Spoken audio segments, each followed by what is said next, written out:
I'm Connor, and I'm doing my ecology project over a forest.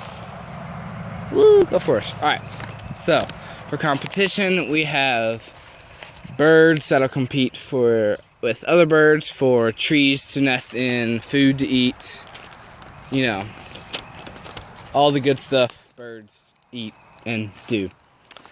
Now for predators, we have coyotes, foxes, hawks, maybe an eagle, probably not, but, you know, all the bigger predators that'll come down, eat rodents like rabbits, mice, insects, all those good little things. Now we have also for parasites. The biggest one will be a tick that'll attack you, well, not necessarily attack you, but crawl on top of you, bite you, start sucking your blood out, and try and kill you. Herbivores, like I said, the biggest ones will probably just be rabbits and squirrels, which sadly there are none, because I'm probably here, but, you know, they're there. So, adaptations for warnings. We got quite a bit of warnings. We got monarch butterflies, which I've actually seen a couple times. Basically, their bright colors will tell predators, I taste like crap, don't eat me. And Batesian mimicry, not really any down here.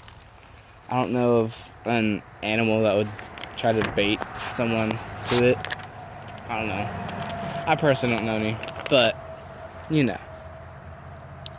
Malarian mimicry now, that's a different story.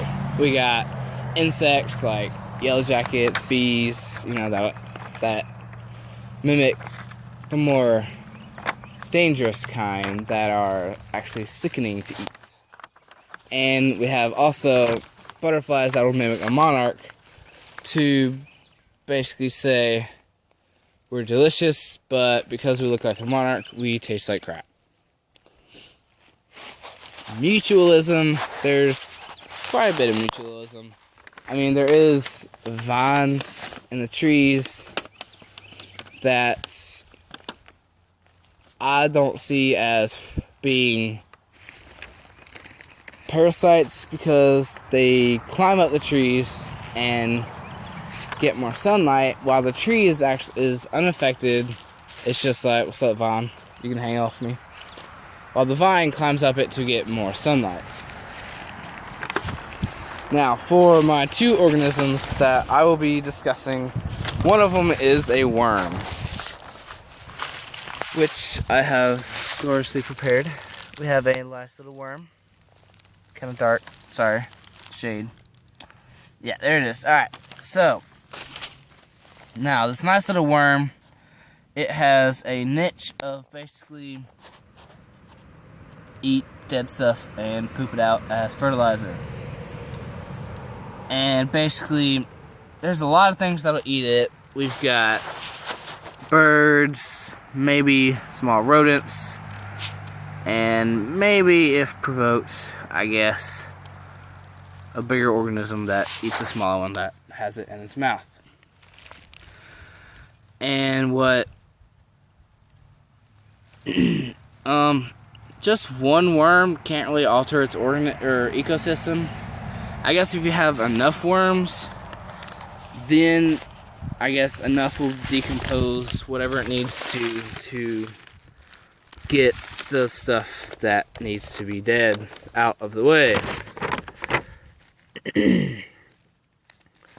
It is obviously not a predator with being a worm. All it does is crawl around, eat dirt, eat dead stuff, and poop it out as fertilizer. Always good. Now, its interaction with other species is actually probably quite common. Now, probably not the way we would want to interact. Basically, it crawls, comes up to the ground, and gets eaten. It's about the only way it interacts. It does interact with other worms by decomposing dead stuff altogether. But basically, not much. Now, for my second organism, I will be discussing my next organism will be a squirrel. Sorry I can't find anyone right now, but there is what is called, or I call, a squirrel nest way up in there. Basically, it's a pile of leaves inside of a tree. So if you ever seen one of those, it's actually a squirrel nest. And squirrels actually live in those and not on the ground.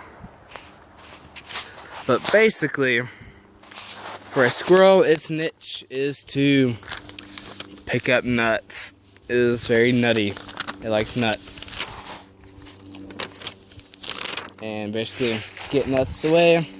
And it actually reduces competition inside of a forest somewhat by replacing or getting rid of the nuts to allow the current plants to grow bigger without having a bunch of smaller, idiotic, freshman type plants. Now, what eats it is kind of a lot of things. If you say, like, a squirrel jumps up into a tree and a hawk could see it and swoop down, grab it, and carry it off. Now, personally, I eat squirrels, so they actually taste really good. So I guess I could be one of its predators. But you also have, I guess, whenever it would be on the ground, if it's on the ground at night, a coyote could come by, swoop it up, chew its face off, all that good stuff. What it eats is pretty self-explanatory. It's a nut lover. It eats lots of nuts. Now, like the worm, if there's enough of them, it can alter its ecosystem.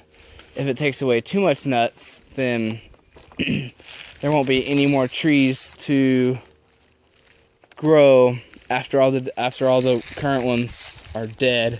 There won't be any new ones to replace those.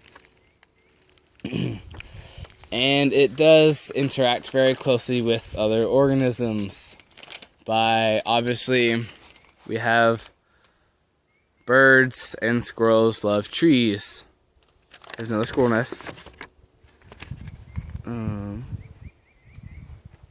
Wherever it's at. There it is. Oh, it's being blocked. Alright, right there. There's another squirrel nest. Basically, a squirrel and a bird will compete for tree space. And also, some birds do eat nuts, so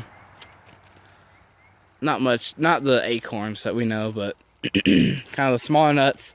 They both eat those, and they both will compete for those to eat those nuts. So, there we have it. We have a forest with worms and squirrels. Sorry, I couldn't get a squirrel. They all ran away from me. Sorry. But there it is, and that is my